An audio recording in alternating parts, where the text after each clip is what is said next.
Easily chosen as the world's most famous fast food, we all love pizza. In the United States alone, around 3 billion pizzas are sold each year, which is an average about 46 slices per person. Origins of pizza date back to the 18th century in Naples or Napoli. Under the Bourbon kings, Naples was one of the largest cities in Europe and was growing fast.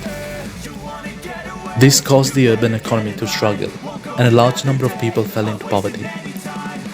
The most abject of these were called Lazzaroni due to their ragged appearances, resembling that of Lazarus. At the time, there was also a high demand of work, which led to a high demand for food that was cheap and easy to eat.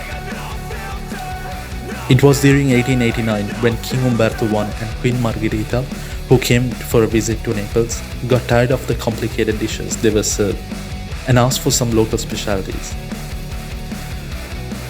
It was at the time that pizzaiolo Raffaele Esposito cooked and served 3 different pizzas, of which the third one was the most loved by the Queen, going far enough to naming what we know today as Pizza Margherita. Ever heard of ramen?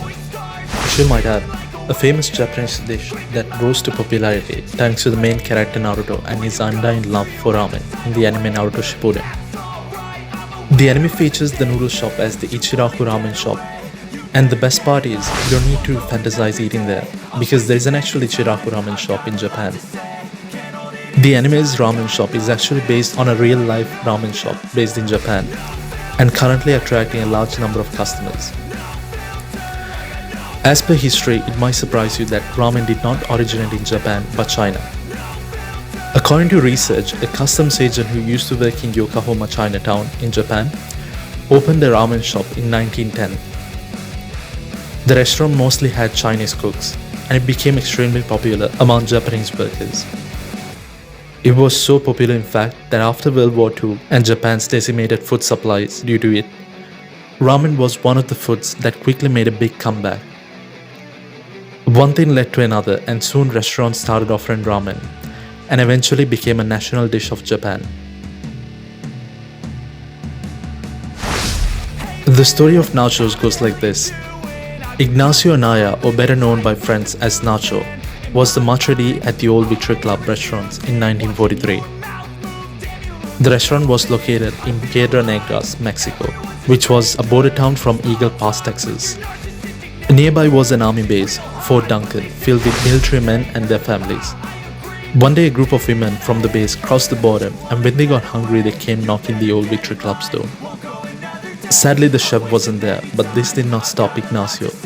Since he did not want to turn them away, he grabbed the tortillas, shredded cheddar cheese, and jalapenos and put it in the oven and served it. Surprisingly, they loved it. In fact, the dish became so famous that later on he opened up his own restaurant, creatively naming it the Nachos Restaurante. Lobsters is known to be an expensive delicacy, so popular that everybody knows it. Back in the days, however, it was known as the poor man's food.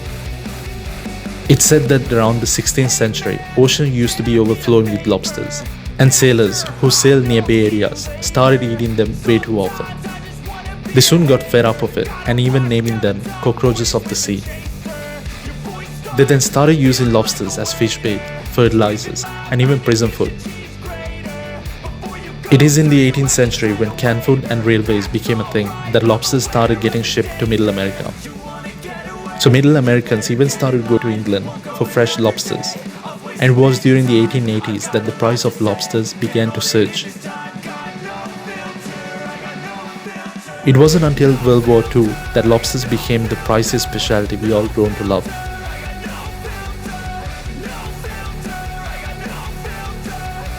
To the surprise of many, salmon sushi isn't Japanese but Norwegian. Up until 1995, salmon was not consumed by Japanese because Pacific salmon was deemed to have parasites. So there was no sashimi, salmon sushi or spicy salmon.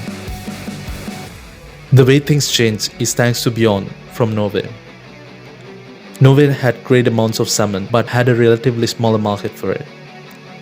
This is when they set their eyes on Japan, a country who's willing to pay 5 times the price for raw fish if deemed sushi grade. Norway soon formed a committee and hired Bjorn and named their project as Project Japan. After trying so hard and long to convince the Japanese market that the Atlantic salmon was safe to consume raw, it took him around 10 years to get his breakthrough and helped get the salmon sushi the credit that we know now.